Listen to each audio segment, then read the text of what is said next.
You wake up alone on a derelict space station. No memories. Everything is on fire. There's a weapon in your hand, and your ship is crawling with malfunctioning machines with murder on their minds. Wait a second. Am I the Terminator, or are they the Terminator? Oh, we don't know. This is Deadzone Rogue, a roguelite first-person shooter that is this close to being Doom, but it's just different enough to avoid any troubling legal issues. This one throws you straight into a sci-fi survival where you get to rip and tear your way through robot after robot to figure out what the heck happened while you were unconscious. My name is DadGamingOnline. Today I want to talk to you about what this game is, why you might care about it, and why you might actually like this one. And never fear, this will be a spoiler-free discussion, as there's some story into this one as well. And did I mention this one was an indie title? Okay, I was just checking because this one, it's a good one. Also, I want to mention everything in this review is my own words. I paid for a copy of this game after it was recommended to me by my good friends at the Twitch stream, The Rumpus Room. Shout out to The Rumpus Room. And even though I requested a review copy and was denied, I still grabbed the game because I believe in it. I'm just kidding, Prophecy Games. I didn't need a free copy. I mean, it would have been nice, but no worries, it's fine. Deadzone Rogue is an early access sci-fi FPS from Prophecy Games and launched in April of 2025. Your mission is to fight your way through the ISS-X, a research station gone rogue and has been overrun with biomechanical horrors, aka killer robots. You wake up and akin to Duke Nukem, you grab your boots and a pack of gum, although it seems like you're all out of gum. You're gonna die a lot. And I mean a lot. A lot. Never fear though, in true roguelite fashion, each death is going to teach you a little bit more about the enemies and reward you some points to spend on permanent upgrades.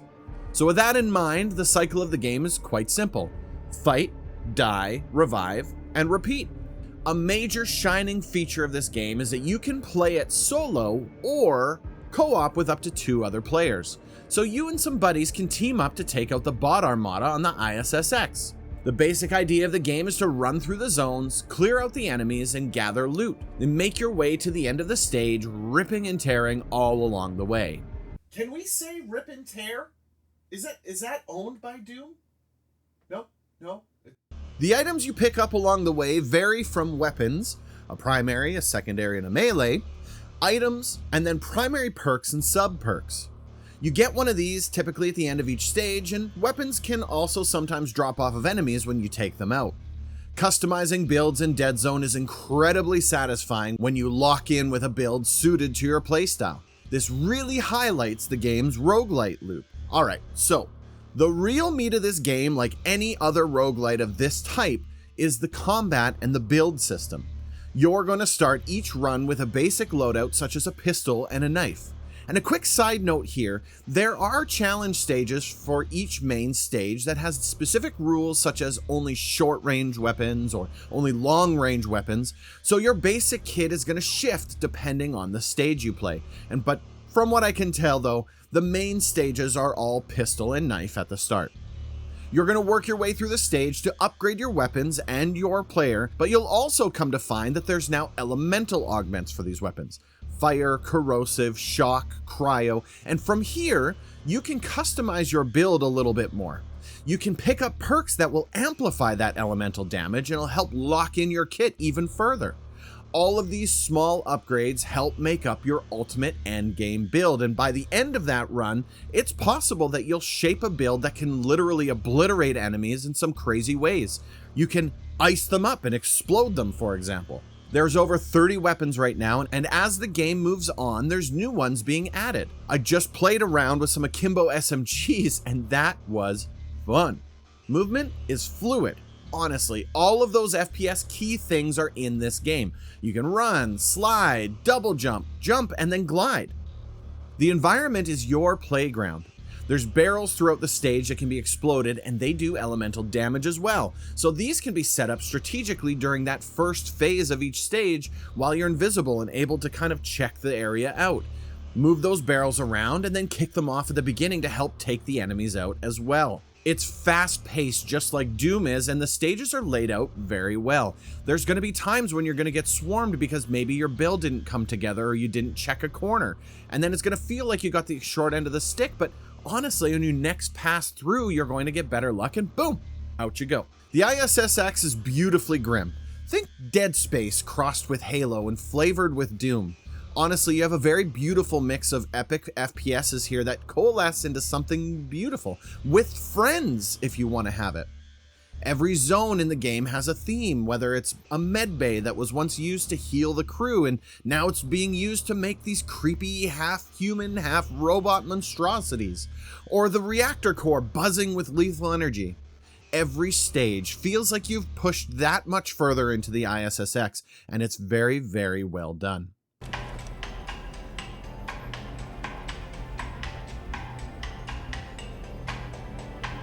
The audio is great. While the soundtrack simmers in the background, building tension, I really missed that rip and tear music that Doom threw in. Like, as you're walking through the stage, it's ominous and it makes you feel very uneasy, but when everything starts to converge on you and attack, that high energy fight music isn't there to keep you ramped up. And I suppose it's not really needed because of the battle that's going on and all of the chaos that's within it, but I think it would have made those fights feel that much better. Past that, the enemy sound cues are subtle but effective. You can pick the specific enemies out of the piles to determine which order you want to take them out in. And the weapon feedback and sounds, they're punchy and satisfying. Honestly, all the sound effects in this game were very, very well done. And as an early access indie title, it really punches above its weight class here. It's gonna look and feel like a lot of those AAA developers' games. The devs of the game are very active and they regularly engage with the community. They're dropping patches and content updates and other regular interactions. You can really tell that they care about this game. Like I said, I was originally introduced to this game by a friend of mine as I was playing through Doom 2016 on my stream, and he suggested this game to me as this one offers the ability for online co-op. Learning the enemy patterns, how to strafe and dodge, and pushing the difficulty as I move through the levels has been an incredibly rewarding experience. Unlocking new weapon skills, new levels, learning about the story and progressing it, figuring out what perks work best for me and the way that I play, running that enormous chain gun and just mowing down enemies after enemy. There's a lot to love in this game. And truthfully, I've only scratched the surface of what this game's synergy system can do. There's 3 different types of permanent upgrades, and each one will help your future runs. There's a lot here that's going to keep you coming back for more. Deadzone Rogue is a fantastic game. Honestly, this one seems like a bit of a sleeper for me as well. It's impressively addictive. You get that one more run mindset and then you look up and it's been 5 hours. Maybe keep some food and water nearby. If you're into roguelites with strong gunplay and smart builds, this one's a no-brainer.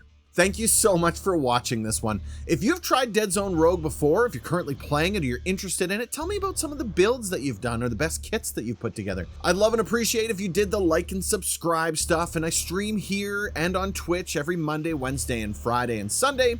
So if you want to see me play these games live, make sure to tune into those streams. And if you liked this video, you might like the one that's popped up on the screen here as well. Feel free to give that one a check out. Until next time, friends. Have a great one.